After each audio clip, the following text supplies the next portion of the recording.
미국 대선이 10여일 앞으로 다가오면서 미국 내 전문가들은 북한 문제는 차기 정부에서도 중대한 문제로 다뤄질 것으로 예상했습니다. 특히 북한의 핵 문제 해결 과정에 동맹과의 조율된 접근이 중요하다고 지적하고 북한의 단거리 탄도미사일 발사 시험도 제한을 가해야 한다고 강조했습니다. 지다겸 기자가 보도합니다.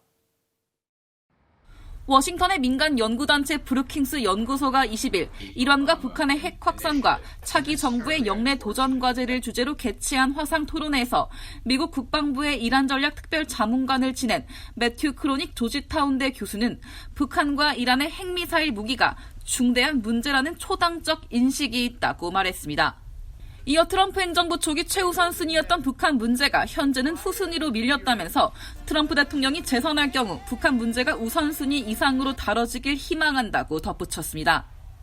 북한 문제를 해결하는 데 관여와 압박의 병행이라는 대북 접근법이 한계로 작용할 것이라는 지적도 나왔습니다. 정박 브루킹스 연구소 선임 연구원은 미국 내에는 제재와 압박, 인권 개선을 골자로 한 대북 접근법에 관해 광범위한 합의가 있다면서 차기 미국 대통령은 이런 국가 안보 관료 체계에 의해 제약을 받을 것이라고 말했습니다. 정박 선임 연구원은 이어 북한은 차기 미국 정부를 겨냥한 기회주의적이며 전술적인 움직임을 보여줄 것이라면서 북한의 중국 관계와 협상 재개 분위기 조성 여부 등 변수들이 있지만 차기 정부는 북한의 단거리 탄도미사일 시험 발사나 전략적 무력 시위 등 모든 행동에 대비해야만 한다고 강조했습니다. And I think we have to be ready for all sorts of things, whether it's short-range ballistic missile tests or strategic demonstration, and to make sure that we have all those things in place.